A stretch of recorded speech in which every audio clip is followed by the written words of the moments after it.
Nilalakasan ko na lang talaga yung loob ko na sobrang saya, na kinakabahan talaga. Kasi syempre at age of 9 months, mararanasan niya na yung ganyang sakit.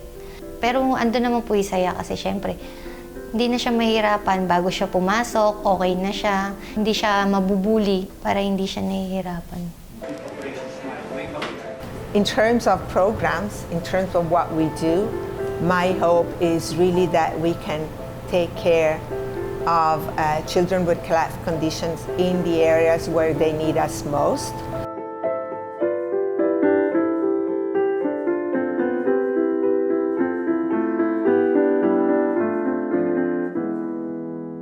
Ako si Princess Season, Gimba Nueva Ecija.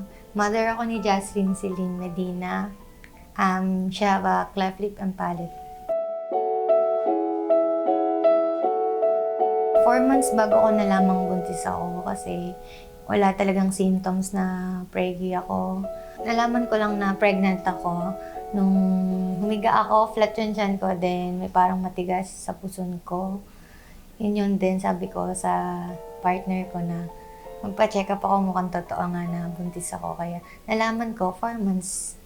4 months na siya, buong-buo na talaga siya. Then hindi nakita talaga na may cleft lip and palate siya. Nung nanganak lang ako, tsaka lang nalaman.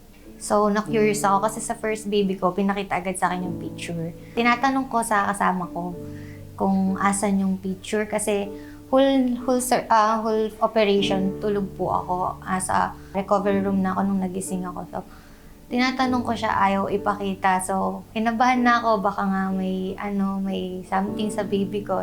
Hiniram ko yung phone niya. Tinignan ko yung picture. Then nakita ko yung baby ko na gano'n na may cleft lip and palate. Sobrang sakit. Sobrang sakit bilang magulang. Sobrang nai-stress ako kasi paano yun? Paano sa paglaki niya, mabubuli. Tapos itatanong niya kung bakit gano'n siya, yung ate niya hindi. Yung mga ganung question sa isip mo. Then, marami nagsasabi mga doktor, okay lang yan. Meron na tayong free surgery ngayon, wala na lang ngayon yan. Parang basic na lang sa kanila. Di lumalakas ko yung loob ko. It's a congenital deformity, so mana-mana yan. And so, basically, very rare na sporadic lang na biglang sumipot. Usually because of drug intake during pregnancy ng mother or nagkasakit yung mother during pregnancy. But mostly, it's hereditary. So if a family member has cleft lip or cleft palate, may chance na yung offspring meron din cleft lip and palate. The disadvantage for the child is he cannot feed well because open yung mouth, open to the palate, open to the nose. So anything he eats, halo-halo na yan. Some of it spills off. And it's very difficult to have the child gain weight over the childhood period or the infancy because of the difficulty in feeding. Then later on, if it's not repaired, then the palate becomes a difficult area because he cannot speak properly. And when they are deformed, then the child is not able to speak well. And that has social implications. He becomes dependent on his family. He doesn't want to be in public. Watson's partnership actually started here in the Philippines 10 years ago. Now we have a global partnership with Watson's across many countries. We work together raising awareness around patients with cleft conditions, and Watson's support fundraising effort to implement surgical programs. Oh, very good. Are you ready? Ready ka? Ready? Now, we have already sponsored 6,500 surgeries for kids with cleft condition. And to us, this means a lot because we are transforming lives of these 6,500 people. Usually, before they have the surgery, they get bullied, they were unhappy, and they really have no hope. They feel they didn't have hope. But after the surgeries, it's completely different life. And we believe that this is about transforming not only the 6,500 people who went through the surgery, but also their families and friends. So this is quite important to us. Meron kakilala yung tito ng partner ko na siya rin yung nagbibigay ng mga para idea para malaman namin tong Operation Smile. Talagang pinagpe-pray ko na po talaga na sana makuha siya. Kasi nga po, 9 months siya, 6.7 kilo lang siya. So mababa po yung timbang. Pero salamat po kay God. Siyempre po, nakuha pa rin siya.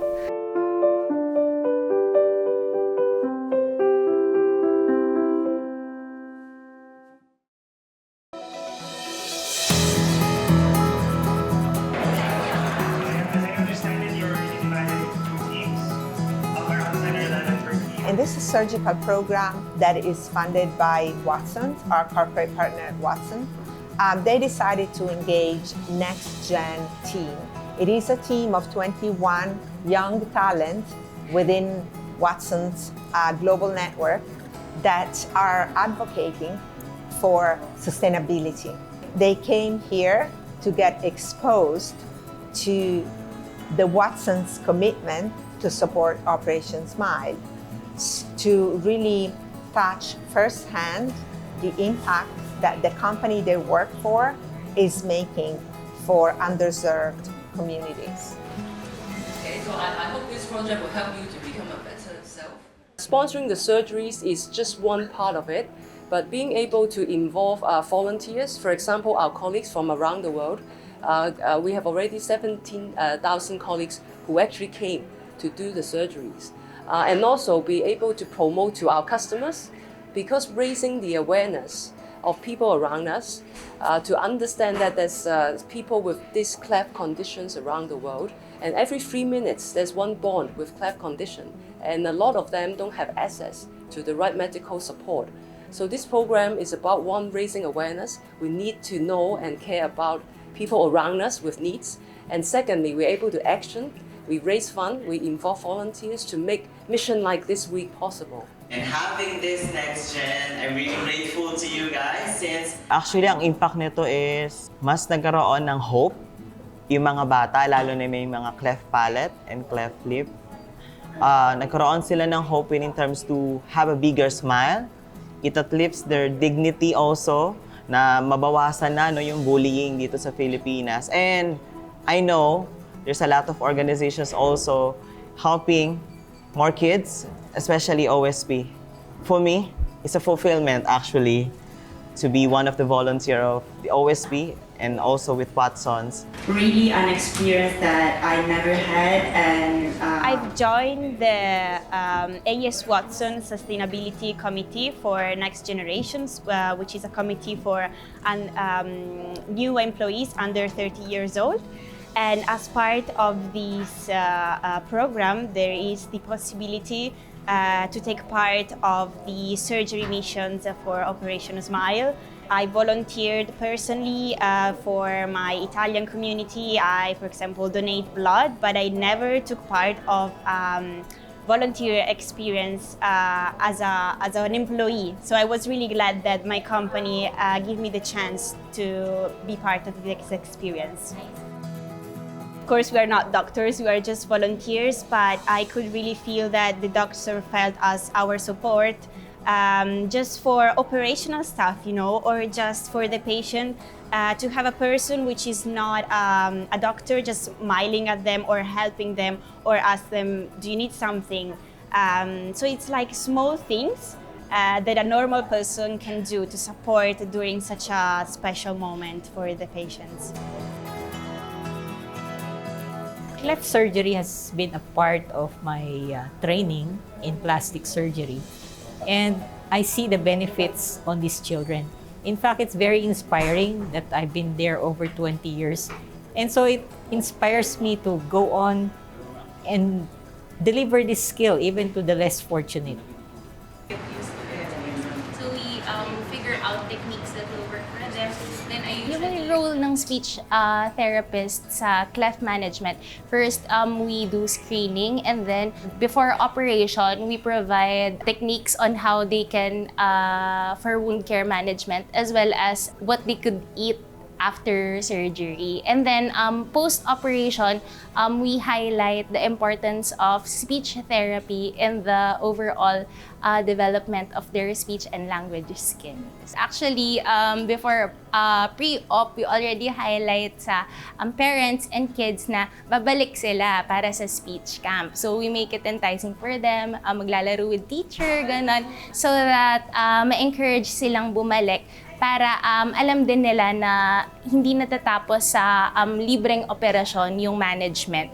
If i-figure out natin saan sila nahihirapan, para tapos i-emphasize din na para sa school, makapag-recite ka na ng maayos, ganun. So it's very holistic. The management is very holistic. I am grateful that I have this opportunity to give back to my community and help children and families be empowered and help other families in different places of the Philippines, and I'm grateful for Operation Smile for this opportunity.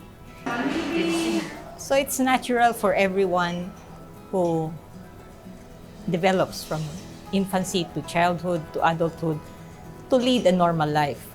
So we need to be able to help him because he has normal intelligence. If we close the lip, it looks good, and then we close the palate, he gets to speak well, even with our speech therapist helping us, then he will be a productive citizen.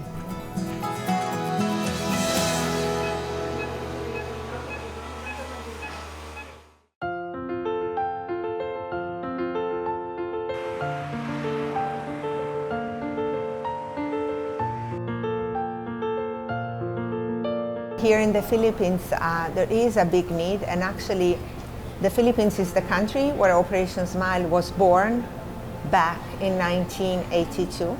I met a lot of patients. One of them is called Joy. She is now 23, and she received 2 surgeries from Operation Smile because she was born with a cleft lip and a cleft palate. Not only that, but she received speech therapy to learn how to better speak.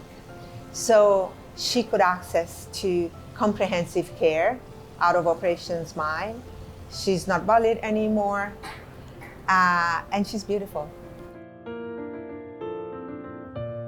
My name is Joy Ann Faith Sardia, 23 years old, taga Tondo, Manila. Pabalik-balik po ako ng elemental. Kasi hindi ko po kaya yung pabubulin nila eh. Tatawagin po ng teacher. Ako po yung laging inaano nila, natawag para marinig nila yung voice ko. Para pagtawanan, gano'n. Nagsimula po yun, 13 years old po ako. Pumunta po kami ng ate ko na operahan po yung cleft palate ko po. Then, nirepaired po yung lip ko sa Operation Smile. Kasi po, may lumalabas din po na sa ilong ko na pagkain. Nagbigay po ng speech therapy yung Operation Smile, and then yung Watson po. Yung purpose po nun is para mas luminaw po yung pagbigkas and yung pagsalita mo po. Nung natapos po yung operation ko, syempre natuwa po ako nun. And then, tapatingin po ulit ako sa salamin eh. Na parang malaki yung pinagbago sa akin ng tulong na Operation Smile and yung Watson. Sobrang tabaas po yung kumpiyansa ko sa sarili, confidence po. Yung communication ko sa ibang tao, parang mas naging maayos. Ako po si Junardia Santa. May anak po akong merong kapansanan, merong cleft lip tsaka cleft palate po. Sa ganong kondisyon hindi po kami sumuko. So naghanap kami ng mga options paano namin matutulungan yung anak namin. Hanggang sa may mag-recommend sa amin na merong pong Operation Smile sa isang ospital sa Manila, sa Santa Ana. Sa awa ng Diyos, through prayers din naman po, na naoperahan po siya. Sa ngayon po kasi, continuous yung speech therapy niya. Minomotivate namin siya para mawala din po yung, kasi siyempre nako-conscious siya. So yun, pinaalis namin sa kanya. Active siya sa school, so lahat ng activities sinasalihan niya.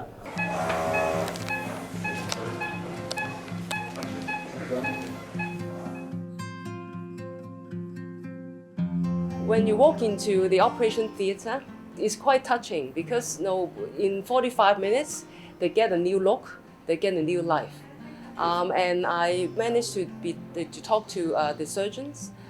They explained to me how they do the surgery, very detailed when they did the surgery, because if they don't do it right, maybe the blood vessels can't get to the palate, or if they don't do it right on the lips, then the muscle doesn't go together, so the kids won't be able to speak properly.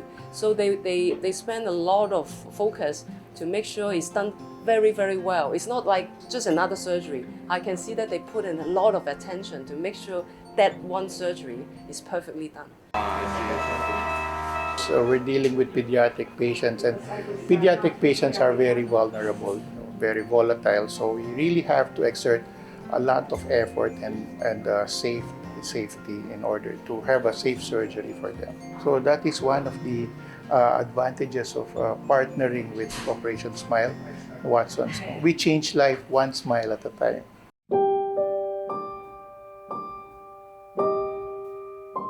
Pero habang naghihintay po talaga ako, hindi talaga ako mapakali kasi baka hindi niya kayanin kasi ang liit niya. Yung mga Amerikano, sinasabi, okay lang yan, kayang-kaya magagaling mga doktor dito. So, ano naman yung pakiramdam ko na sa bagay, napakadami na nilang success na operation na nagagawa. So, sige, kayo nung bahala. Parang ganun iniisip ko. Ganda niyo, mama. Siya, ano ba ginakain mo? Tapos nung nakita ko siya, talagang hindi mo mapigilan talagang umiyak. Umiyak talaga kasi ang ganda niya lalo. Ang ganda niya lalo, tapos hindi na siya ganong nahihirapan pag kumakain. We are now in our 10th year, and we have already done almost 2,350 surgeries already, benefiting 2,350 Filipinos. Our aspiration is by 2030, we'll be able to do 3,300 surgeries. Even earlier, hopefully, if we can do that. Yeah. We're working with so many cities around the world so that we are all working together to really eradicate cleft lips and palate. Currently, in the Philippines, we are setting up our cleft center in Cebu Medical Center. So it's going to be an entire floor in Cebu City, and we will be it's really open. Anyone can come in and be operated on. Before, Operation Smile is very what we call mission-based. So we go to an area and everyone gathers there. But now we're setting up real landmark setups so people can come in anytime and be operated on. Everything that we do is really for free. My hope includes that we deliver comprehensive care until full reintegration into society. And my ultimate hope is really that we can empower local health systems in the countries where we work to take care of people with cleft condition on their own down the line, and that we strengthen the health workforce capacity to go beyond patient with cleft condition. So this is the bigger impact that we make in the countries where we work. Binibigyan niyo po talaga ng pag-asa yung mga baby, yung mga bata para sa future nila. Para sa kanila, sobrang malaking bagay po itong binibigay niyo. Kaya sobrang nagpapasalamat po talaga ako. Sobrang masayahin, sobrang bibo. Parang yung kakausapin mo siya, talagang nakikinig siya sa'yo, naiintindihan ka niya. Parang hindi siya 9 months old. Then medyo ako nakakabahan kasi baka pwede ding mangyari sa baby niya. So mararamdaman niya kung ano yung nararamdaman ko, yun yung kinakatakot ko din. Naniniwala ko mas kaya niya kasi tingnan mo, 9 months, baby. kinaya niya, ano pa yung mga susunod na mga pagsubok. Nakikita ko siyang matatag talaga na bata.